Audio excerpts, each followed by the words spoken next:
Hello my lovely friends, it is I, the crazy Kooky, here at Kooky Corner, and today I thought we'd do something a little easy, well, but nice and relaxing, because we do want days where we can just chill out and relax, but also you can be productive and get yourself a whole set of cards ready for next time it's a birthday. There's always methods to my madness. I'll keep you busy. So what we're going to do is, with these tiny little scraps, if you've got some plain scraps of calico or something left over, kind of put it on this background, so hoping you can see. Take you down a little further.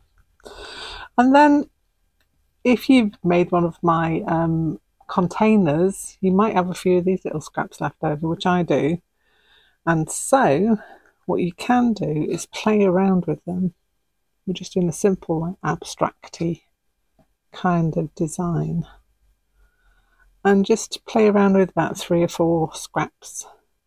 Lay them on however you wish. I'm going to do mine maybe something like that, and then a little bit of the glue, which I'm going to grab now.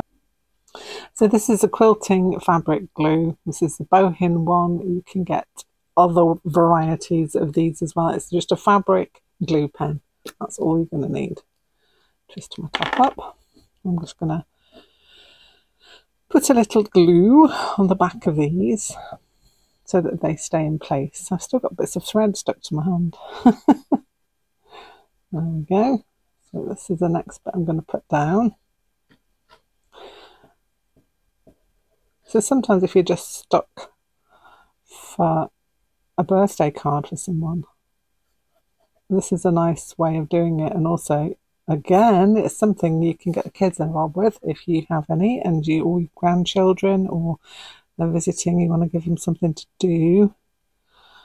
I want that to go there, I think, like that. And so it's the same principle, slow stitching.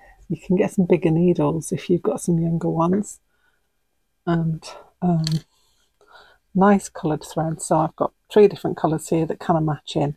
I've got like a pinky red, I've got a yellow and an orange, and I think, actually no, I'm not going to go with the yellow, I'm going to go with this pinky red.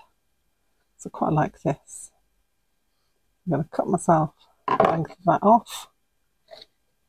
I'm going to thread my needle, or needle my thread, or not thread it at all. Maybe if I used a cut end, that might be easier. It is a curse of YouTube that I can never, still got glue stuck to my hands, the curse of YouTube that I can never thread a needle. I can do it first time when no one's watching. You know, I'm going to get my needle threader. Okay, I'm threaded. And so I'm going to start at this top corner and start stitching into it as I would a bigger piece even, but this is just even more relaxing. It's kind of like a stitch meditation. You could do this for about half an hour, 40 minutes every morning, and you'd have a whole range of cards that you could send out to people. How cool is that?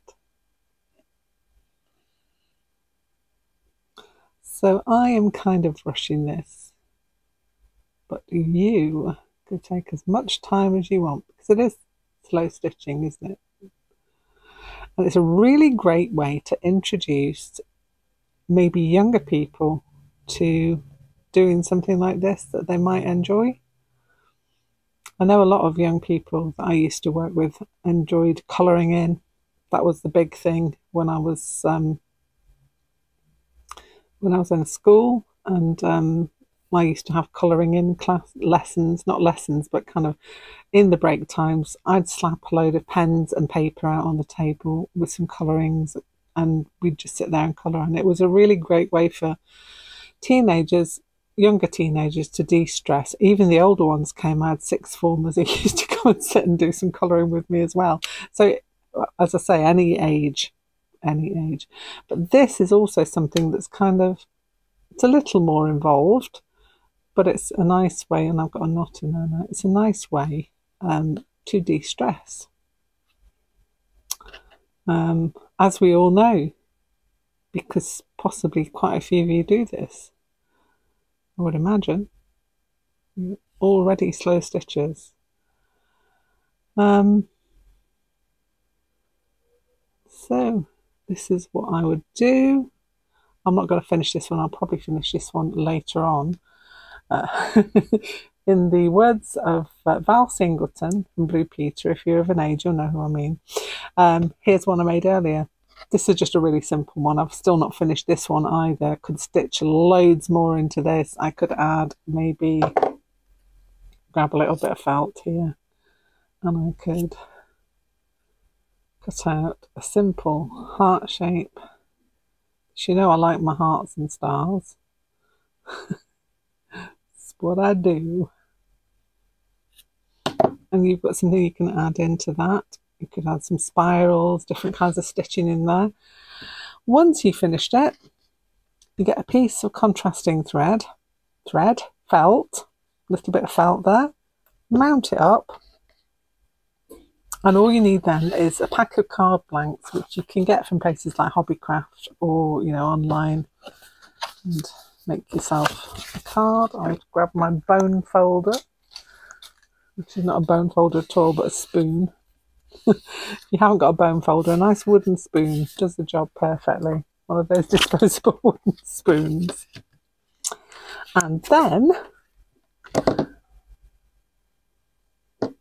you could just simply mount up your card. You could put a little happy birthday under there if you wanted to. I kind of like mine blank. And then all you need to do to get this onto there, you can either use double-sided tape or my favourite, little bit of felt and foam tacky glue. I love this stuff. I should have it by the bucket load delivered. But once you've done all the beautiful stitching and everything, you've got a really nice card that you can then send to friends. And if you do want to do some meditative stitching in a morning, something really small like this could be just something that sets you up for the day. And then at the end of it, you've got something you can send and give away and share to people, which I think is quite a nice thing to do. Anyway, that's it from me. I will try and put some of these on the end card so that you can see a completed one, or a couple even of them, so that you can see what they look like. But I think that's a really nice way of using up really, really tiny small scraps. I know we're all about the scraps here, but that's a really cool way of sharing it, teaching someone else how to do something, and having something to show for it at the end of it. Anyway, I hope you're all well. Hope you're having a really good day. I will see you very soon back here with something else. Bye for now.